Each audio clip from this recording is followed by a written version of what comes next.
항상 만나면 좋은 사람들이 있죠. 그냥 이유 없이 얼굴만 봐도, 그렇죠? 그래 그러시는데 맞아요. 얼굴만 봐도 이유 없이 만나면 좋은 사람들이 있습니다. 그 사람들은 자꾸 보고 싶고 또 만나면 그냥 저도 모르게 웃고 있고, 그렇죠? 주변에 한번 살펴보셔요. 양쪽 옆에 혹시 그런 분이셔요? 저에게는 행복한 모임이 그런 공동체인 것 같아요. 2년 반 정도 됐습니다. 제가 온 지. 시간 정말 빠르죠.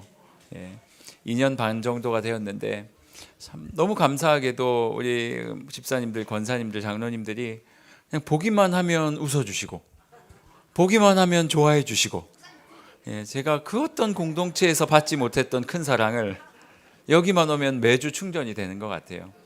그래서 그냥 반갑게 웃는 것만으로도, 또 한번 손잡고 이야기하는 것만으로도 저에게 큰 격려가 되고 또 위로가 되고, 아마도 서로가 서로에게 격려와 위로가 되지 않을까라는 생각을 해봅니다.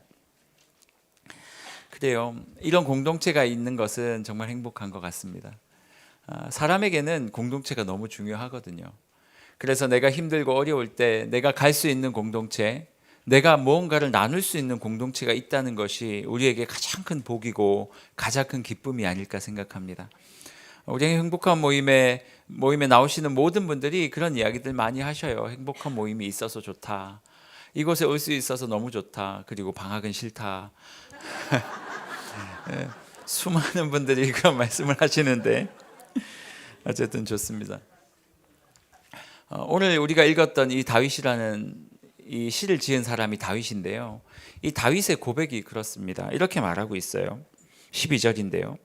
우리를 도와서 대적을 치게 하소서. 사람의 구원은 헛됨이니이다. 무슨 말을 하고 있냐면 다윗이 또 전쟁통에 있었던 거예요. 이 사람은 어릴 때부터 끊임없이 전쟁통에서 살았어요. 우리가 계속 지금 시편, 한 구절 묵상을 통해 시편을 묵상하고 있는데요. 끊임없이 전쟁통 가운데 살았던 이 사람이 지금도, 이 시를 쓰고 있는 지금도 너무나도 힘들고 어려웠던 거죠. 그래서 이 본문만 보면 다윗 참 힘들었겠다, 다윗 참 어렵겠다 생각을 하는데요. 이 고생 가운데 있었던 다윗이 찾아갈 수 있는 공동체가 있었습니다. 공동체? 이 사람이 갈 수 있는 자신의 만족과 자신의 이 마음의 평안을 유지할 수 있는 곳이 있었는데 그곳이 어디였냐면 바로 하나님이었어요. 이 시편 108편 1절에 보면 뭐라고 말하냐면 이렇게 말합니다. 하나님, 제 마음을 정했습니다. 하나님이여, 내 마음을 정하였사오니 내가 노래하며 나의 마음을 다하여 찬양하리로다. 전쟁통에 있었어요.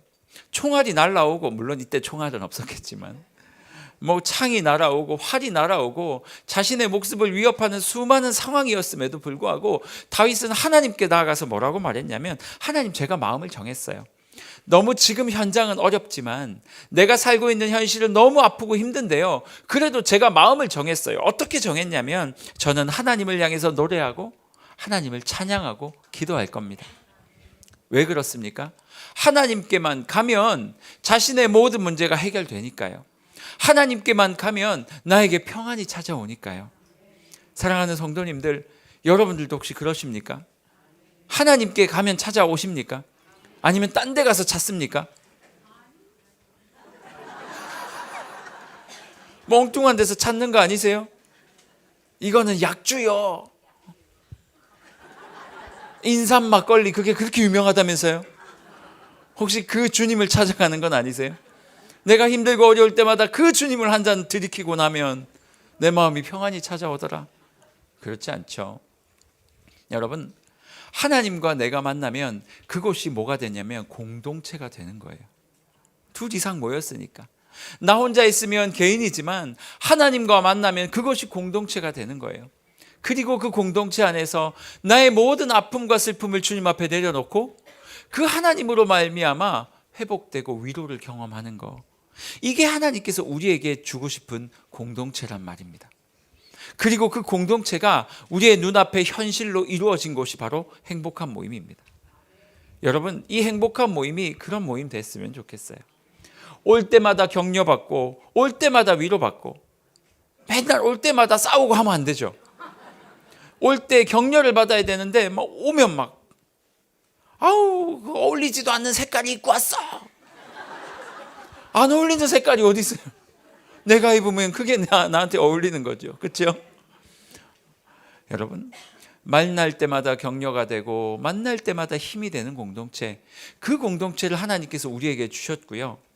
다윗이 하나님을 찾아가서 만나게 됐던 그 역할이 이 공동체의 부여가 된 거예요.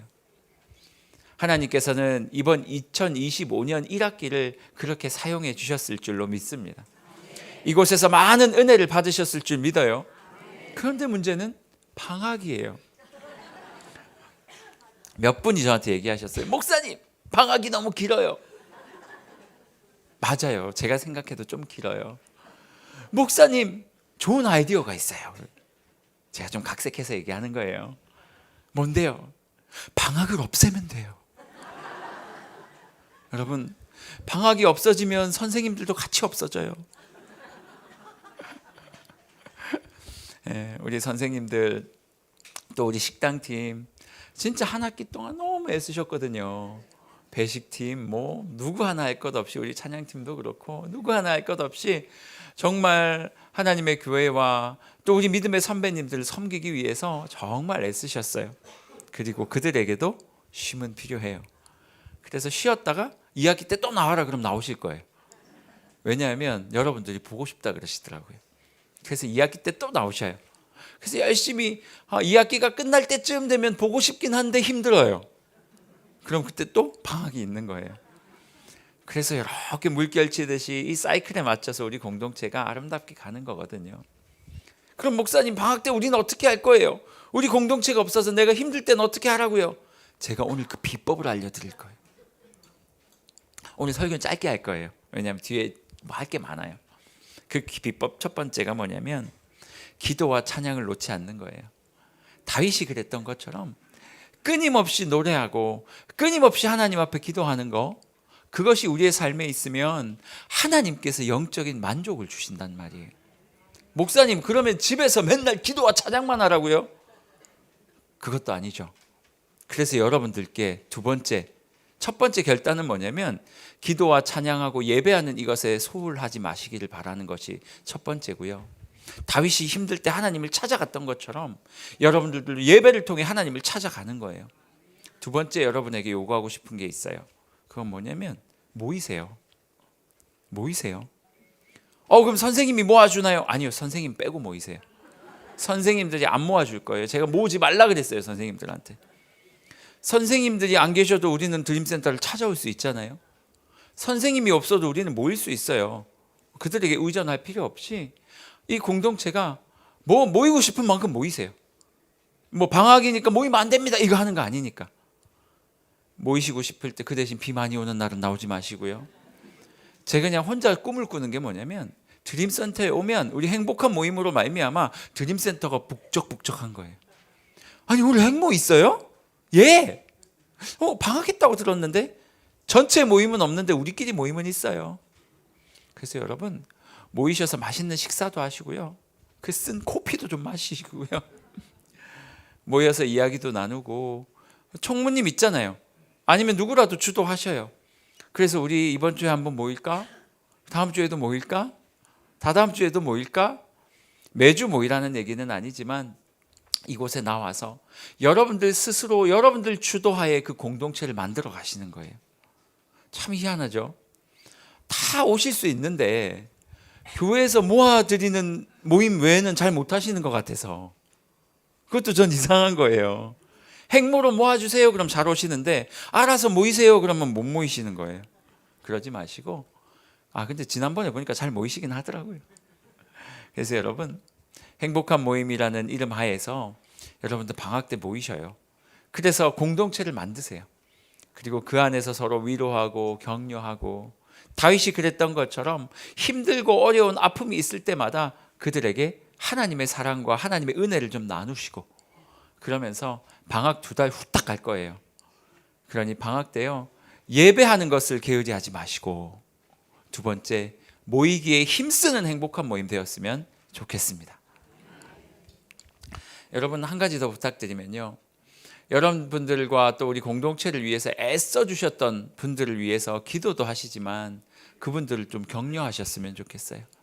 오늘도 마지막으로 지금 식사해 드릴 거라고 요리를 열심히 만들고 계세요. 우리를 위해서 수많은 닭들이 희생을 했어요. 털이 뽑혀서 다 누워 있어요 지금. 여러분들을 위해서 희생하겠다고. 그럼 여러분 딱 먹는 순간 아우 짜 그러실 수도 있고, 그렇죠? 아우 싱거, 아우 질겨, 왜 이렇게 부드러워, 아우 너무 맛있는 거 아니야, 아우 왜 이렇게 맛있는 거야. 그 이야기도 이렇게 하시는 분들도 계셔요. 그런 거 다 걷어내시고 그냥 칭찬을 해주세요. 한 학기 너무 수고했다, 너무 맛있었다, 기억 안 나도 너무 맛있었다, 배식팀 어떻게 이렇게 밥을 잘 담냐, 이것도 기술이다. 배식팀도 엄청 고생하거든요. 매일 막 닦고 넣고 막 세팅하고. 남자 한 명도 없어요 저 팀에. 근데 그 무거운 거 다 들고 다니고. 여러분 오늘 행복한 모임 마지막 종강 예배인데요, 이 예배 가운데 평가 없는 칭찬만 있었으면 좋겠어요. 그래서 서로 위로하고 격려하고, 선생님들도 수고하셨다고 격려해 주시고, 저희들도 어른들의 격려가 필요하거든요. 저만 격려하지 마시고, 저는 충분히 받았으니까 우리 선생님도 격려해 주시고, 예배 이후에 또 나와서 발표할 텐데 그것도 격려해 주세요. 연주하다가 삑 할 수도 있잖아요. 막 우리 색소폰 연주하시다 떨어뜨릴 수도 있고, 뭐 소리가 안 나올 수도 있고, 너무 잘하시긴 하지만 그때마다 위로하고 격려함으로 말미암아 하나님께서 기뻐하시는 모임들을 우리가 만들어가면 좋겠습니다. 그렇게 하실 수 있으시지요?